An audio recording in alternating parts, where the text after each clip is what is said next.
ہر چیز پہ کمپرومائز کر کے بیٹھ جاتے ہیں، اور جس سے لوگوں میں بھی بڑی مایوسی پھیل رہی ہے۔ یقیناً جو ہمارے یہ بڑے بزرگ سیاستدان تھے، انہوں نے کبھی کمپرومائز نہیں کیا، حالانکہ بڑی بڑی اصولوں پر، مقصد اپنی پارٹیوں تک کی قربانی دی۔ بی این پی جو بنائی گئی، اس کو جس طریقے سے سردار صاحب لیڈ کر رہے تھے، اس کے بعد پھر جو حالات پیدا ہوئے اور وہ پارٹی ٹوٹ گئی، لیکن سردار صاحب نے اپنے نظریات سے کبھی بھی ایک قدم پیچھے نہیں ہٹایا۔ اچھا، اس پہ آپ نے حکومتیں قربان ہوئی۔ اسی پہ دیکھیں، آپ بی ایم پی کی بات کریں، جب ٹوٹ گئی تھی تو آپ کی انفارمیشن کیا ہے کہ بی ایم پی اس ٹائم کیوں ٹوٹی تھی؟ کچھ لوگ کہتے ہیں کہ سلیم بگٹی کو اختر جان مینگل کے بعد جو ہے 2.5 سال وزیر اعلیٰ بننا تھا، وہ جو ایک معاہدہ ہوا تھا نواب اکبر خان بگٹی اور سردار عطا اللہ خان مینگل کے درمیان، اس میں تھوڑی سی جو ہے چپکلش ہوئی، تو پھر بی ایم پی ٹوٹ گئی۔ دیکھیں یہ ہسٹری جو ہے نا، یہ مقصد یہ حکومت بی این پی تو بعد میں ٹوٹی، اس حکومت کے بعد بی این پی مینگل جو تھی، وہ اس وقت مینگل نہیں تھی، صرف بی این پی تھی، جس میں ان کا بہت بڑا ایک ووٹ بینک تھا، اور بڑا اتحاد کے ساتھ وہ اس رولنگ پارٹی تھی۔ اور جب وہ ٹوٹی تو وہ اس حکومت ختم ہونے کے بعد، سردار اختر مینگل کی حکومت ختم ہونے کے بعد پھر وہ تقسیم ہوئی، اور پھر بی این پی عوامی کی شیپ میں ایک نئی بی این پی ابھر کر سامنے آئی۔ تو اصول کی بات جو میں آپ سے بات کر رہا ہوں نا، کہ سردار عطا اللہ مینگل نے جب ذوالفقار علی بھٹو کا، جو ہم تو اس وقت چھوٹے تھے، جو ہم تاریخ پڑھتے ہیں کہ انہوں نے کبھی کمپرومائز نہیں کیا۔ ان کی جو چند ماہ کی جو حکومت تھی 1972 سے لے کر 73 تک، چند ماہ کی حکومت تھی، اس کو بھی اسی بنیاد پہ ختم کیا گیا۔ یہاں پر چونکہ نیشنل عوامی پارٹی کی ہولڈ تھا، اور نیشنل عوامی پارٹی ایک نظریات اور ایک اصول لے کر چل رہی تھی، جس میں آپ کا کے پی کے بھی لیڈرشپ موجود تھی، سندھ کی بھی بہت زیادہ رہنما، اور ایک اتحاد تھا۔ وہ اس وقت کے جو تاریخ دان لکھتے ہیں کہ اس سے جو خطرات منڈلا رہے تھے ان کے سروں پر، تو اس وجہ سے نیب کی حکومت کو، بلوچستان میں واحد نیب کی حکومت یہاں پہ بڑی ایک اسٹرانگ حکومت تھی، لیکن اس کو ختم کیا گیا، اور اس کے پیچھے کئی محرکات تھے، لیکن انہوں نے اپنی اصول پرستانہ سیاست کو کبھی نہیں چھوڑا، انہوں نے حکومت قربان کر دی۔ اس طرح 97 میں دیکھیں، سردار اختر مینگل کی حکومت تھی، اور اس کو جس طریقے سے پھر ختم کیا گیا، اور جس طریقے سے اس کو گھر بھیجا گیا، وہ بھی چند ماہ کی حکومت تھی۔ تو یہ ہے کہ انہوں نے کبھی اصولوں پر کوئی سمجھوتا نہیں کیا، اور اپنے اصولوں پر، اپنی نظریات پہ ڈٹے رہے۔ بلوچستان کے رائٹس کے لیے انہوں نے ہمیشہ سے آواز بلند کی، اپنے سائل وسائل کی ہمیشہ سے انہوں نے بات کی، اور یہی وجہ تھی کہ آج تک بھی وہی سیاست، وہی نظریات، اسی کے گرد جتنی بلوچستان کی قوم پرست سیاسی جماعتیں، آج بھی انہی کی تصاویر اور انہی کے نظریات اور انہی کے منشور اور انہی کے چیزوں کو لے کے آگے بڑھ رہی ہیں۔ مطلب آپ کا کہنا ہے کہ آگے جو ہے، جو لیڈرشپ ہے آنے والے نسل میں، جو ابھی موجود جو نسل ہے، اس میں اس لیول کی آپ کے خیال میں سیاست بہت بڑا نہیں خلا ہے، ہوگی؟ بہت بڑا خلا ہے بلوچستان میں۔ یقیناً اس وقت جو ہمارے پاس جو لیڈرشپ کا جو فقدان ہے، وہ ہم ہمیشہ سے تجزیات میں بھی، اپنے آرٹیکلز میں بھی لکھتے رہتے ہیں، اور وہ قومی لیول پہ بھی اس چیز کو ریکگنائز کیا گیا ہے کہ بلوچستان میں دیکھیں جی، 4 بڑے سردار تھے جن سے ہمیشہ لوگوں کو خطرات تھے۔ مشرف نے بھی ہمیشہ یہی کہا کہ 3 بڑے سردار ہیں جو بات نہیں مانتے، باقی سارے ہمارے سردار جو ہماری بات ماننے کے لیے تیار ہے۔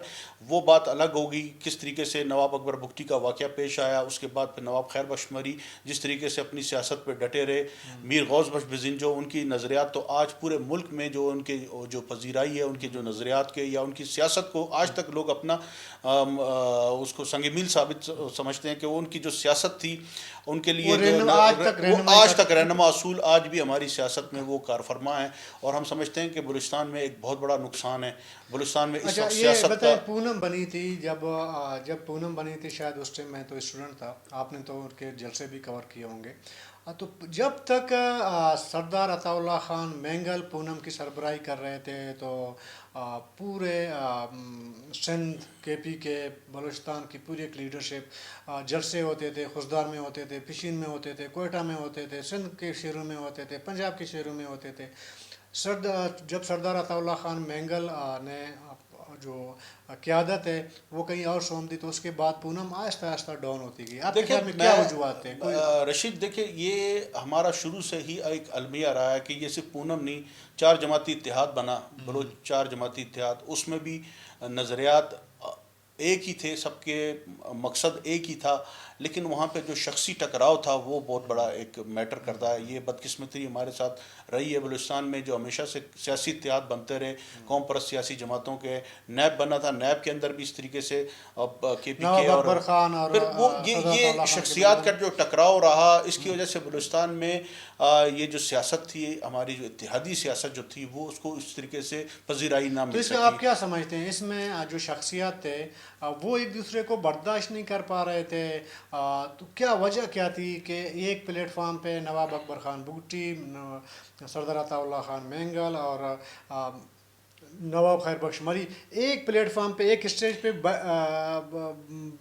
زیادہ دیر تک نہیں بیٹھ سکے؟ یہ کیا مطلب ادھر یہ جو کلیش کیا آپ کے خیال میں تھی؟ میں نے جس طرح بھی آپ کو رشید بتایا کہ بلوچستان کی بدقسمتی کہہ لیں اس کو، یا ہمارے جو یہاں پہ لیڈرشپ تو بہت بڑی تھی. یہ جو نام ہم لے رہے ہیں، 4 نام بڑے پائے کے نام تھے. ان کے نظریات، ان کی آئیڈیالوجی، ان کے جو بلوچستان کے لیے جو ان کے جو درد تھا، دکھ تھا، وہ سب کا ایک ہی تھا.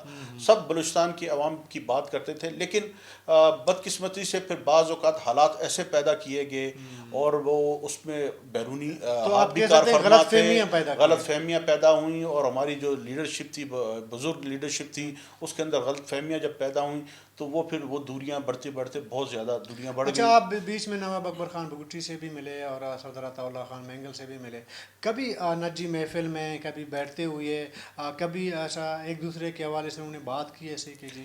دیکھیں، بات تو جو یہ تو ہسٹری ہے. جب نواب اکبر بگٹی جب وزیر اعلیٰ، اپنا سردار اختر جان مینگل وزیر اعلیٰ تھے، اس وقت جو اختلافات آخری ماہ میں جو شروع ہوئے، اور پھر جے ڈی پی کی طرف سے ایک بڑے تلخ جو ہے بیانات کا سلسلہ شروع ہوا اور دوریاں پیدا ہونی شروع ہو گئی تھی، اس وقت ان کے درمیان بھی. اور وہ الزامات ایک دوسرے پر بھی لگاتے رہے کہ حکومت کو گرانے کی کوشش کی جا رہی ہے. یہ ایک حقیقت ہے، تاریخ ہے. لیکن اس تاریخ کے پیچھے اگر دیکھا جائے تو یہ آج کا پہلا واقعہ نہیں تھا. یہ 97 کی حکومت ختم کرنے میں، اس سے پہلے بھی آپ دیکھیں کہ ہسٹری ہماری جو بتاتی ہے کہ یہ ہماری بلوچ لیڈرشپ جو تھی نا، وہ کبھی بھی ایک نقطے پہ متحد نہیں ہوئے. بلوچستان کا اگر ہوئے بھی تو آپس میں نہیں بیٹھ پھر سکتے. آپس میں نہیں ہوا، پھر آپس میں ان کو لڑا دیا گیا. جس طریقے سے لڑایا گیا اور جس طریقے سے دوریاں پیدا کی گئی، اس میں یقیناً ہمارے بہت سے اس میں ہاتھ کار فرما تھے. اچھا، آپ نے ہاتھ کی بات کی، تو یہ آپ کے خیال میں واقعی سازش تھی یا ہمارے لوگ اتنے سادے تھے کسی نے آ کے کچھ بھی پروپیگنڈا کر دیا اگلے کے خلاف تو وہ ناراض ہو گئے؟ کیا وجہ تھی؟ بس رشید، یہ اب تاریخ کی کتابیں بھری پڑی ہیں. ہمارے جو سینئر صحافی ہیں، دانشور ہیں، وہ اس چیزوں پہ بڑا لکھ چکے ہیں کہ بدقسمتی یہی رہی کہ یہاں پہ کبھی بھی ساری جو اتحاد ہے وہ زیادہ دیر تک پروان نہیں چڑھا. اور اس کے پیچھے بہت سے، میں نے جس طرح پہلے آپ کو کہا کہ بہت سی چیزیں کار فرما تھیں. شخصیات کا سب سے بڑا ایک وہ ٹکراؤ تھا. یہ اس میں یقیناً دیکھیں، ایک طرف نواب، سردار اور سارے ایک جگہ پہ ہوں، اور یقیناً پھر وہاں پہ شخصی ٹکراؤ بھی بہت زیادہ تھا. اچھا، لیکن اس میں دیکھیں، جیسے مشرف نے بھی کہا تھا، ویسی بلوچستان میں بہت سارے سردار ہیں، تو 3 سرداروں کے سب سے زیادہ نام کیوں لیا جاتا ہے؟ آپ کے خیال میں اس وجہ سے لیا جا سکتا ہے کہ انہوں نے نیشنلزم کی بنیاد پہ سیاست کی، یا کوئی ان کی اپنی کوئی ایسی پرسنالٹی تھی؟ دیکھیں، یہ جو 3 سردار جن کی ہم بات کرتے ہیں، انہوں نے اگر اپنا پولیٹیکل یا ان کا بیک گراؤنڈ دیکھے تو انہوں نے کوئی پولیٹیکل جماعتیں اگر بنائیں یا اپنے اتحاد بنائیں، یہ کسی کے کہنے پہ نہیں بنائے تھے. یہ خود عوام کی پذیرائی، عوام کی طاقت ان کے ساتھ، ان کے قبائل کی طاقت، وہ ہر چیز ان کے ساتھ شامل تھی. پھر نیشنل لیول پہ بھی ان کا جو ایک مقام تھا بلوچستان کی سیاست میں، اور نیشنل سیاست میں بھی ہمارے ان اکابرین کا بہت بڑا کردار رہا ہے. اس لیے ان کی جو پذیرائی جو ان کو پبلک کی طرف سے بھی ملتی رہی، یا نیشنل باقی ملک کے جو صوبے جو تھے وہاں سے بھی ان کو جس طریقے سے پذیرائی، تو ایک ان کا مقام تھا. وہ مطلب پارٹیاں اصول پر کمٹمنٹ تھی. وہ پارٹیاں کسی کے کہنے پہ یا کسی کے وقتی طور پہ فائدے کے لیے یا حکومت لینے یا چھوڑنے کے لیے نہیں بنائی گئی تھی. آج بھی وہ پارٹیاں قائم ہیں.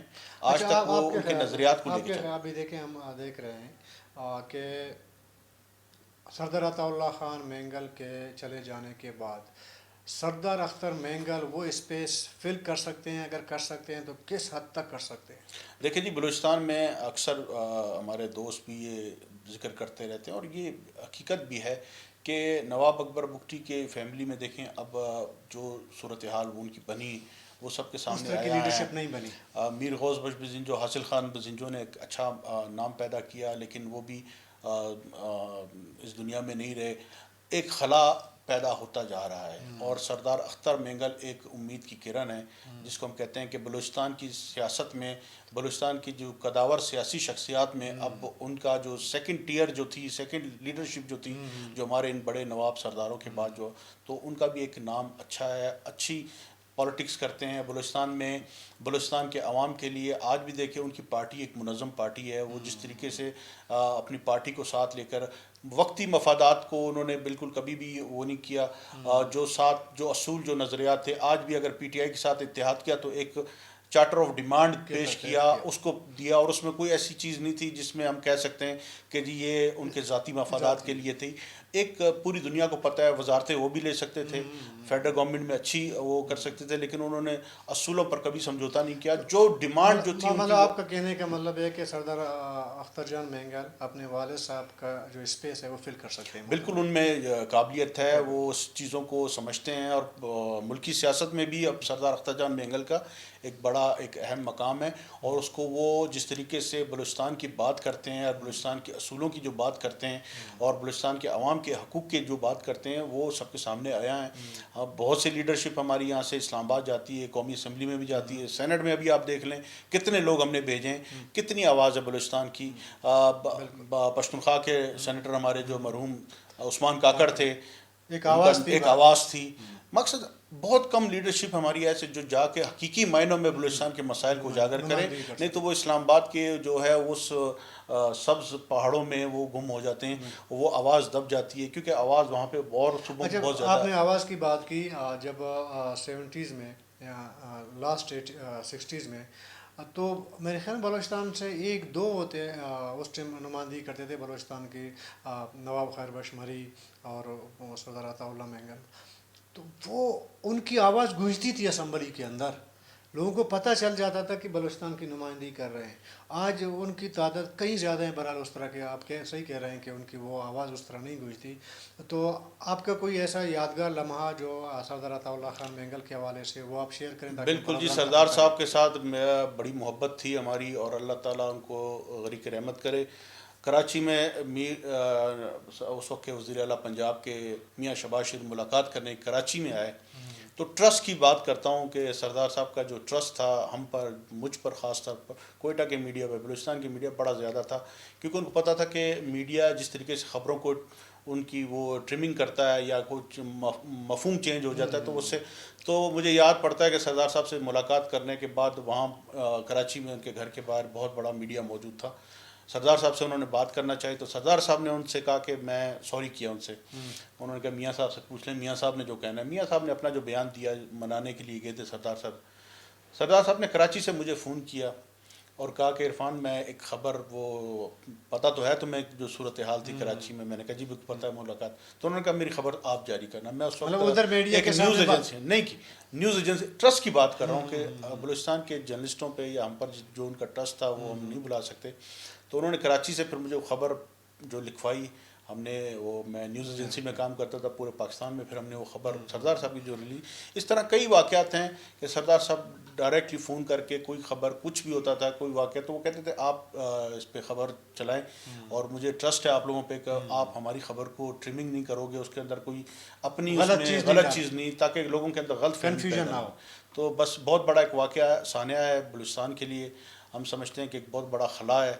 یہ مدتوں تک پورا نہیں ہو سکتا، لیکن اب یہ ہے کہ اب جو ہمارے پاس لیڈرشپ اویلیبل ہے، ان کو ان کے نظریات کو لے کے آگے چلنے کی ضرورت ہے، تاکہ ہم بلوچستان کے جو عوام ہیں، بلوچستان کے جو لوگ ہیں، ان کے جو مسائل کو کسی حد تک حل کرنے میں کامیاب. سردار عطا اللہ خان مینگل کا جو خلا ہے، وہ ابھی آنے والے جو نسل ہے ان کی ذمہ داری ہے کہ وہ خلا کو کس طرح فل کرتے ہیں. نہ صرف سردار عطا اللہ خان مینگل بلکہ امیر غوث بخش بزنجو، نواب اکبر خان بگٹی اور نواب خیر بخش مری.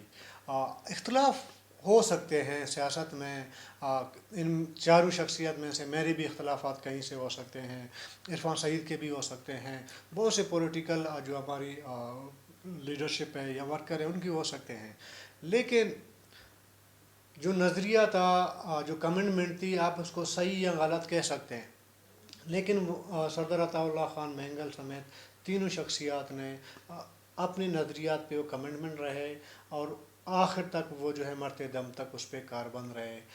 اس سبق کو ہماری نئی جنریشن یا آج کا جو سیاستدان ہے جو پارلیمنٹ میں بیٹھا ہے یا جو کم پرستی کی بات کرتا ہے، وہ اپنے کمنٹمنٹ کو اگر اسی طرح ڈٹا رہے گا کمنٹمنٹ پر، تو شاید کل ہم ادھر بیٹھ کے اس سے متعلق بھی بات کر رہے ہوں، یا ہماری آنے والی نسل ہماری جگہ بیٹھ کے ان کے بارے میں بات کر رہا ہو۔ اپنے اور رشید بلوچ کو اجازت دیجیے گا، جانے سے پہلے ہمارے چینل کو سبسکرائب کریں اور گھنٹی کا بٹن بھی دبا دیں۔